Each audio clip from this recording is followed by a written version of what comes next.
ओम शांति। आज की तारीख है 16 दिसंबर 2021। प्रातः मुरली। आज सद्गुरुवार। बाबा ने कहा, मीठे बच्चे, तुम अभी 21 जन्मों के लिए विश्व के मालिक बनते हो। अभी तुम्हारे पर बृहस्पति की अविनाशी दशा है। प्रश्न है, सच्चे सेवाधारी बच्चों की बुद्धि में कौन सी बात सदैव याद रहती है? उत्तर है, धन दिए धन न खूटे। वह सदैव दान करते ही रहते हैं। उनकी बुद्धि में रहता है कि हम अपना ही कल्याण करते हैं। बाप भी साक्षी होकर देखते हैं कि कौन कौन अपनी जीवन ऊंच बनाते हैं और कौन पास होंगे। ज्ञान में मैनर्स भी बहुत अच्छे चाहिए। कभी छोटी छोटी बात में फंक नहीं होना चाहिए। आज गीत बजा है, तुम ही हो माता पिता तुम ही हो। ओम शांति।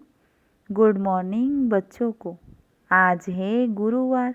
तुम बच्चों के लिए यह बृहस्पति डे व बृहस्पतिवार है उत्तम। सप्ताह में सबसे उत्तम दिन यह है। बृहस्पति का नाम गाया हुआ है। बृहस्पति की दशा बैठी हुई है। बृहस्पति बाबा फिर से हमको अपना बेहद सुख का वर्षा दे रहे हैं। बेहद का संन्यास भी करवाते हैं। निवृत्ति मार्ग वालों का तो हद का संन्यास है। सबको संन्यास करना है। बाप कहते हैं, आगे चलकर तो बहुत ही सुनेंगे। पतित पावन बाप जो गाइड और लिबरेटर है, वह कहते हैं, मैं आया हूँ सबको मुक्ति धाम में वापस ले चलने के लिए। भक्ति मार्ग में मुक्ति के लिए ही पुरुषार्थ करते हैं। भक्ति में कितना समय रहना पड़ता है। जो भक्ति के बाद भक्ति का फल मिले, यह तुम्हारे सिवाय कोई नहीं जानते। तुम जानते हो कि पूरे 2500 वर्ष लगते हैं। यह भी ड्रामा में नूंद है। यह बना बनाया खेल है। हर एक अपना अपना पार्ट बजाते रहते हैं। तुम भी कल्प कल्प यही पार्ट बजाते हो। कितनी खुशी की बात है। हमारे ऊपर बृहस्पति की दशा बैठी हुई है। हम 21 जन्मों के लिए स्वर्ग के मालिक बनते हैं। अब हमारी चढ़ती कला है। नर्क मुर्दाबाद, स्वर्ग जिंदाबाद होता है। सुख दुख का यह खेल भी तुम बच्चों के लिए है। बाप कहते हैं, यह आदि सनातन देवी देवता धर्म बहुत सुख देने वाला है। वह है ही नई दुनिया। वहाँ खानियाँ भी नहीं होगी। जो कुछ वहाँ पैदाइश होती है, सब कुछ नया होगा। पुरानी चीज को जाने पर वह सत अर्थात सार नहीं रहता, तो अब दुनिया में भी कोई सार नहीं है। बाप को कहते हैं, सर्वशक्तिवान, तो क्या शक्ति दिखलाते हैं? वह तो तुम बच्चों को ही पढ़ाते हैं। वह तो तुम बच्चे ही जानते हो। पतित पावन सद्गति दाता लिबरेटर बाप आकर तुमको इतनी शक्ति देते हैं। अनेक धर्मों का विनाश कराए एक धर्म एक राज्य की स्थापना करना, क्या यह शक्ति का काम नहीं है? यह ऊंच कार्य तुम बच्चों द्वारा करवाते हैं। तुमको कितनी शक्ति मिलेगी, जो कि तुम्हारे सब पाप कट जाएंगे और तुम पुण्य आत्मा बन जाएंगे। जितनी जो मेहनत करेगा उतना ऊंच पद पाएगा। फिर भी स्वर्ग के लायक तो बन ही जाएंगे। पहले न्यू वर्ल्ड थी, अब है ओल्ड वर्ल्ड, पुरानी दुनिया। यह भी समझते नहीं है। बिल्कुल ब्लाइंड फेथ है, अंधविश्वास है। तुम बच्चे जानते हो, पहले हम बुद्धिहीन थे। गाया भी हुआ है, अंधे की औलाद अंधे। सब भगवान को ढूंढते ही रहते हैं, ठोकरें खाते रहते हैं, मिलता कुछ भी नहीं है। बहुत मेहनत करते हैं। कोई तो बेचारे प्राण भी त्याग देते हैं। देवताओं को राजी करने के लिए बलि भी चढ़ाते हैं। उनको फिर महाप्रसाद समझते हैं। अब गौ हत्या के लिए अनाउंस करते हैं। समझते हैं गौ माता है, दूध देती है। ऐसे तो बकरियां भी दूध देती है, उनकी रक्षा क्यों नहीं करते? तो कहते हैं कृष्ण का गौ के साथ प्यार था, अब ऐसी बात नहीं है। बाप समझाते हैं तुम तो सतयुग के प्रिंस प्रिंसेस थे, फिर 84 जन्म लेकर आए तमो प्रधान बने हो, अब फिर पुरुषार्थ कर सतो प्रधान प्रिंस प्रिंसेस बनना है। यह है ही डबल ताजधारी प्रिंस प्रिंसेस बनने की पाठशाला। भल गीता पाठशालाएं तो बहुत हैं, परंतु वहाँ यह सुनाते नहीं कि तुम स्वर्ग में प्रिंस प्रिंसेस कृष्ण जैसे बनेंगे। ऐसे गीता पाठशाला में बताते नहीं हैं, न कोई ऐसी गीता पाठी बताते हैं। यहाँ तो बाप बतलाते हैं यह इम्तिहान है ही प्रिंस प्रिंसेस बनने का। उनमें भी बहुत नंबर है, 16,108 की माला गाई जाती है, फिर 108 थोड़े ही होंगे। वहाँ तो सिर्फ 108 नहीं होंगे, अभी तो अनगिनत मनुष्य है, वह कम तो होने ही हैं। तुम कोई कोई बातें अखबार में भी डाल सकते हो। यह जो गौ हत्या के लिए भूख हड़ताल आदि कर रहे हैं, यह कल्प पहले भी किया था, नथिंग न्यू। इस समय परमात्मा को पुकारते हैं, हमको पावन दुनिया में ले चलो। अब कैसे ले चलेंगे यह तो तुम बच्चे ही जानते हो, परंतु वह दैवी गुण अभी आए नहीं हैं। दैवी गुणों की धारणा बहुत ही कम है। ज्ञान तो बहुतों को अच्छा भी लगता है, समझते हैं बीके पवित्र रहते हैं, सादगी में रहते हैं, जेवर आदि कुछ नहीं पहनते हैं, परंतु चलन भी अच्छी चाहिए। जो घर में भी रहते हैं वह कब पति को व माँ बाप को नहीं कह सकते कि हमको अच्छे जेवर अच्छे कपड़े लेकर दो, नहीं, क्योंकि तुम जानते हो कि अभी हम वनवाह में बैठे हैं। यह पुराना शरीर, यह वस्त्र छोड़ हम विष्णुपुरी में जा रहे हैं। शिव बाबा हमारा पतियों का पति, गुरुओं का गुरु है, तभी तो सब उनको याद करते हैं कि है पतित पावन आओ। वही आकर सबको सद्गति देते हैं। सिख लोग भी कहते हैं अकाल मूर्त, सत श्री अकाल। आत्मा को कभी काल नहीं खाता है, शरीर तो विनाश हो जाता है, आत्मा तो विनाश होती ही नहीं है। तो उस सतगुरु अकाल मूर्त को याद करते हैं कि आकर हमको सद्गति दो, अकाल घर में ले चलो जहाँ से हम आए हैं। तो तुम बच्चों को यह समझाना है कि सतगुरु अकाल मूर्त वह एक ही है, फिर तुम अपने को गुरु कैसे कहलाते हो?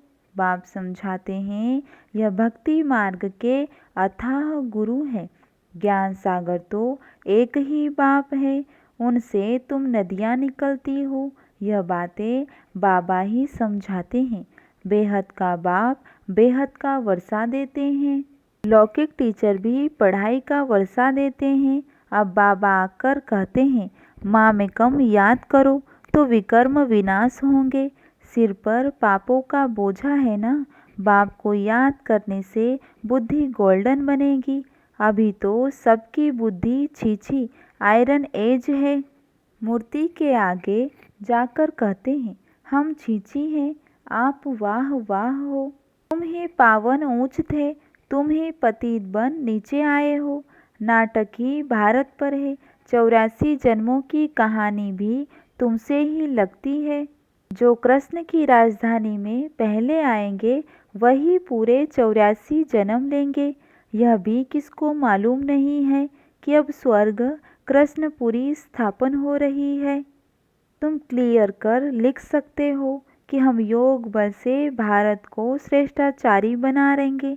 बर्थ कंट्रोल के लिए इतना माथा मारते हैं, परंतु यह तो बाप का ही काम है ना। विनाश के बाद बाकी 9 लाख ही रह जाएंगे। इसमें बाप कोई खर्चा नहीं करते, न कोई दुआ आदि की बात है, परंतु इस पुरानी दुनिया का विनाश होना ही है। यह है संगम। गाया भी हुआ है कि ब्रह्मा द्वारा स्थापना तो जरूर यहाँ ही होनी चाहिए, तो ब्रह्मा को बिठाया है। लोग कहते हैं दादा को क्यों बिठाया है, कोई को भी बिठाएंगे तो कहेंगे फलाने को क्यों बिठाया है। ब्रह्मा तो बिल्कुल साधारण है, सबसे बड़ा तो ब्रह्मा ही हो सकता है। बात तो बिल्कुल सिंपल है, परंतु कितना समझाना पड़ता है। भगवान आते ही हैं पतित शरीर और पतित दुनिया में। पावन दुनिया तो यहाँ किसका हो न सके, न यह दुनिया पावन है, यह तो पतित दुनिया है। पावन शरीर तो यहाँ किसका हो न सके। सीढ़ी के चित्र में भी दिखाया है कि कांटों के जंगल में खड़े हैं। यह पतित दुनिया है ना, भगवान आते ही है पतित साधारण तन में, फिर उनका नाम ब्रह्मा रखा है। यह सब बातें बुद्धि में रखनी है। अनेक प्रकार के लोग प्रश्न पूछते हैं। सीढ़ी का चित्र समझाने वालों की बुद्धि बड़ी अच्छी चाहिए, परंतु जिनका यहाँ आने का पाठ ही नहीं है वह आकर फालतू प्रश्न करेंगे। 84 का चक्र गाया भी हुआ है, सो भी सब तो ले नहीं सकते। जो पूज्य हैं वही पुजारी बनते हैं। ज्ञान तो बिल्कुल सहज है, सिर्फ बाबा को याद करो तो विकर्म विनाश होंगे और तुम देवी देवता बन जाएंगे। ब्राह्मण ही फिर देवता बनेंगे। विराट रूप का चित्र, गोला, सीढ़ी, त्रिमूर्ति, यह चित्र आपस में कनेक्शन रखते हैं। बाप कितनी समझाने की युक्ति बताते हैं। कोई तो धारणा करते हैं, कोई तो एक कान से सुन दूसरे से निकाल भी देते हैं। तुम बच्चों की बुद्धि में है कि हमारी किंगडम स्थापन हो रही है। तुम हो अब संगम युग पर। संगम का ही गायन है कि आत्मा परमात्मा अलग रहे बहुकाल। हम ही पहले सतयुग में आते हैं, बाकी सब शांति धाम में होते हैं। पहले वही आएंगे जो कल्प पहले आए होंगे और जो अच्छी रीति पढ़ेंगे। जो अच्छी रीति नहीं पढ़ेंगे वह पिछाड़ी में आएंगे। सब हिसाब किताब है। यह बातें सर्विसेबल बच्चों की बुद्धि में बैठेंगी। गाया भी हुआ है, धन दिए धन न खूटे। दान नहीं करते तो गोया पढ़ते नहीं हैं। बाप देखते हैं कौन भारत के रूहानी सेवाधारी हैं, जैसे कि वह अपना ही कल्याण करते हैं। बाप पढ़ाई भी पढ़ाते हैं, साक्षी होकर देखते भी हैं कि कौन कौन अपना ऊंच जीवन बनाते हैं और कौन पास होंगे। तुम भी देखते हो कि सबसे ऊंच सर्विसेबल कौन है। प्रदर्शनी में भी उन बच्चों को ही बुलाते हैं, कोई तो ऐसे ही चले जाते हैं। जाकर देखे, अनुभव करें। इस ज्ञान में मैनर्स भी अच्छे चाहिए, फग भी नहीं होना चाहिए। एक छुईमुई की बूटी होती है, हाथ लगाने से मुरझा जाती है, कितनी वंडरफुल बूटी है। दूसरी है संजीवनी बूटी, जो पहाड़ों पर होती है। वास्तव में बाबा आकर तुमको संजीवनी बूटी देते हैं कि मन मना भव। बाकी शास्त्रों में तो क्या क्या लिख दिया है। तुम ही नंबरवार पुरुषार्थ अनुसार महावीर महावीरनिया हो। तुम भी माया पर विजय पाते हो। तुम हो इनकॉग्निटो वॉरियर्स। बड़े से बड़ी हिंसा है काम कटारी चलाना। दूसरा नंबर है क्रोध करना, कड़वा बोलना, यह भी हिंसा है। बच्चों को तो सदैव खुशी का पारा चढ़ा रहना चाहिए।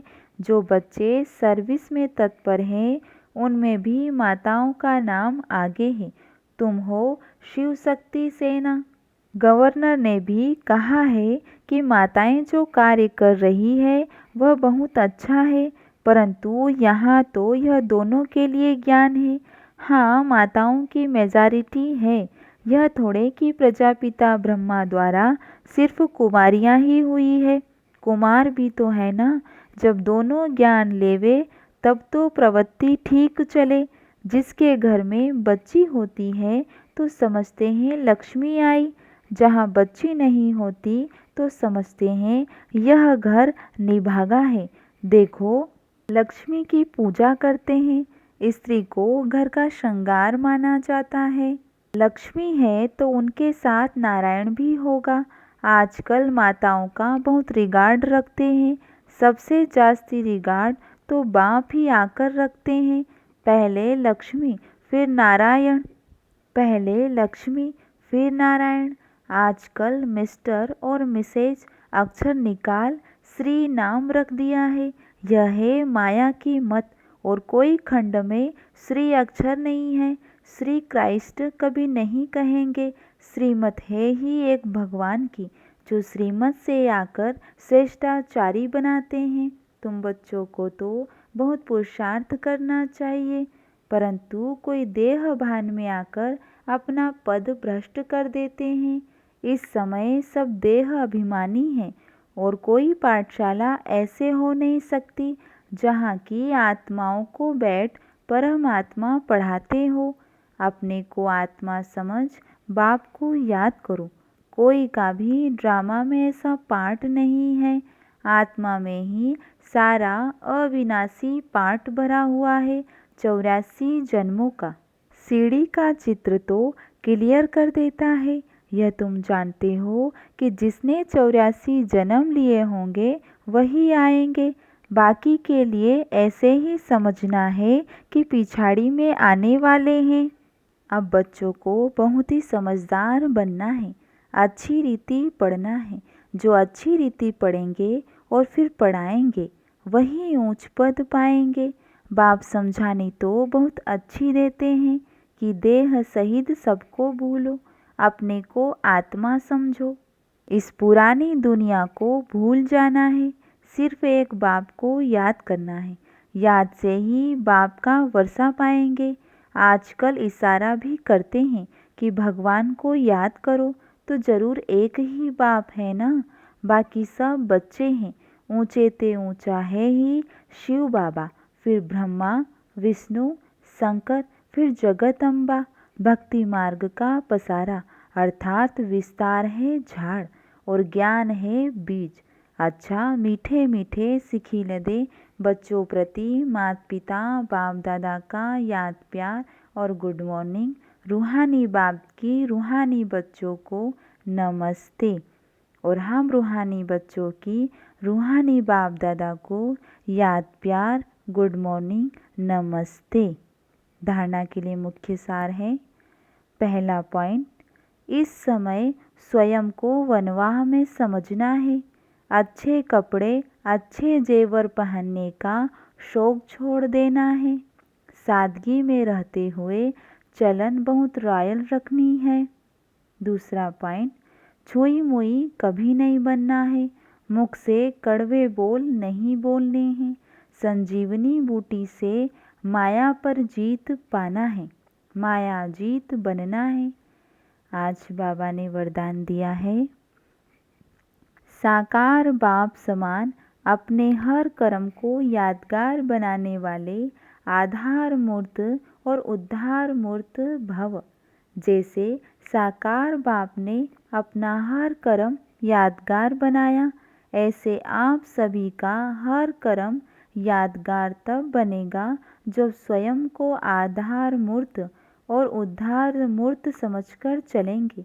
जो अपने को विश्व कल्याण के आधार मूर्त समझते हो, उनका हर कर्म ऊंचा होता है, और वृत्ति दृष्टि में जब सर्व के कल्याण की भावना रहती है तो हर कर्म श्रेष्ठ हो जाता है। ऐसे श्रेष्ठ कर्म ही यादगार बनते हैं। आज की मूल्य से स्लोगन है, सत्यता की शक्ति को धारण करने के लिए सहनशील बनो। अच्छा, ओम शांति।